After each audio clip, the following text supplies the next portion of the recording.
Hello, everyone. It is Phil Lee returning with another episode of Civil War Chat, and today is May 1st, 2023, a new month. And click on the subscribe button below here to subscribe to future episodes of Civil War Chat, and also the notification bell in the far upper right to be notified when they are released. That's essentially the way that YouTube does it. So that's why I make those recommendations. Okay, today's topic is how the woke wave began. When Andrew Klavan interviewed Heather McDonald about her new When Race Trumps Merit book a few days ago, he asked her how the woke tidal wave got started. She said it had been brewing in academia for a long time. Now, to be accurate, more accurate, however, she should have stated that it began in the academic gender studies departments of the 1960s. Although women represented more than 40% of college students at that time, feminists portrayed themselves as a small, disadvantaged minority that should be compensated with affirmative action awards, like blacks. Meanwhile, many of their supposedly privileged white male classmates were shipped off to fight in the Vietnam War, where 60,000 of them died. While their male classmates were fighting and dying in Vietnam, campus feminists captured the public sympathy by burning their bras. The tactic was a magical attention getter.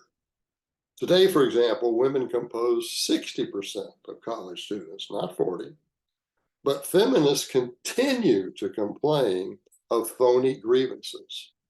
Presently, they demand proportional representation in jobs, promotions, and admissions set dictatorially to the 60% female share of the student body.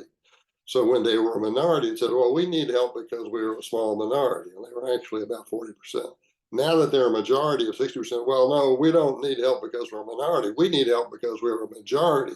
We need to represent 60% of all the sinecures, highly paid sinecures.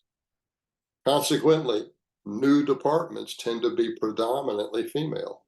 White women, for example, represent 90% of the jobs for academic diversity, equity, and inclusion bureaucrats.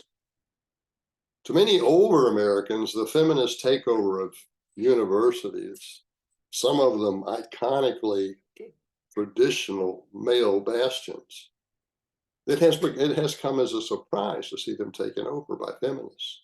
Even traditionally male-dominated schools like Notre Dame are presently run by women, and their cultures have radically shifted away from the self-reliance that made Notre Dame the powerhouse that it was. And then instead of that, they are now promoting forced equality of outcomes by identity group as opposed to outcome based upon individual effort. Similarly, the Democrat Party increasingly makes political appointments based upon identity criteria instead of merit.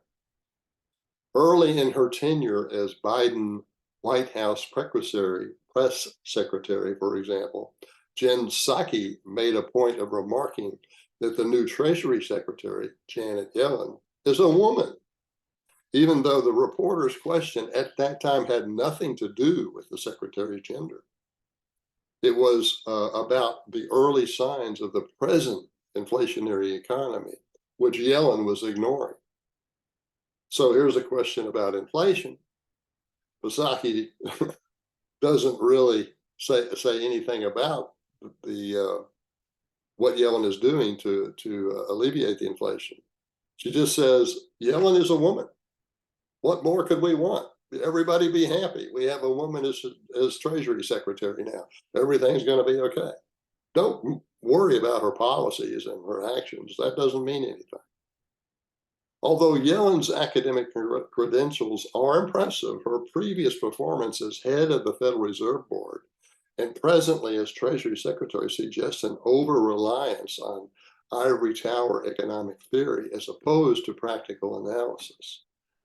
She has long been a proponent of, quote, inflation targeting, close quote, that has a doctrine that has caused interest rates to settle at near zero from the collapse of the 2008 housing market to the present, a period of 15 years. She never held a job in the private sector, not only during that time, but any time. In sum, an environment of economic speculation got out of control, and today's present inflation is one result. And this environment of economic speculation resulted from 15 years of zero interest rates. 15 years of near zero rates robbed prudent senior citizens of interest income that could have been used to supplement their Social Security.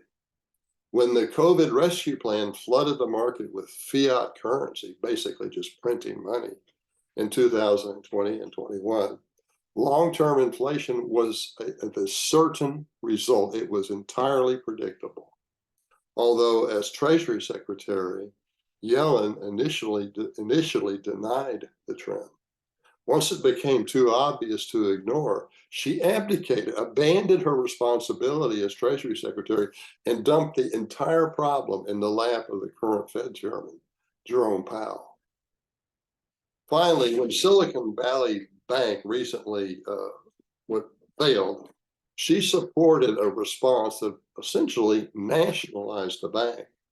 All deposits, including those over the $250,000 FDIC insurance limit, were assumed to be liabilities of the taxpayer if the FDIC insurance fund is not large enough to cover them. To date, the fund has paid Silicon Valley Bank depositors $20 billion, whereas the entire fund is $128 billion. The latest FDIC report concludes that the $128 billion is less than half of what the FDIC might need to get through the current economic environment. Aside from Yellen's reckless low interest rates, consider how feminists have transformed corporate America into organizations intent upon spreading misandry without consequence to the culprits. 4 years ago, for example, Gillette razors ran a Super Bowl ad condemning masculine traits. Although razor sales plummeted, the responsible female marketing executive remained mostly hidden behind the scenes. As far as I can tell, there was no consequence to her for the billions of dollars in lost market value to the stock and the similar reduction in the sales of razors. More recently, a feminist marketing executive, not yet 40 years old, at Anheuser-Busch, attempted to break the connection of Bud Light to traditional male beer drinkers and associate the brand with a currently popular transgender personality. The female executive did not lose her job despite a sharp drop in Bud Light sales. Instead, she was permitted to take a personal leave of absence. Feminist power results from a coalition of Black and ethnic minority voters who welcome money from government supports. As a genteel form of voter bribery, it is a prescription for disaster. Okay, that's what I have to say about how the woke trend got started. Now I would like to bring your attention to my novel, Firepower. Then this is, you can get a copy of Firepower by emailing me, Phil_Lee, Leigh, at me.com. That'll get you an autographed copy for $17 if you're in the United States. Now, the story here is, well, I call it the greatest story never told about the Civil War. Christopher Spencer had invented a repeating rifle prior to the Civil War, and he was anxious to get it deployed in the Union Army. But Confederate spies were working against it, and there were other forces that were blocking him as well.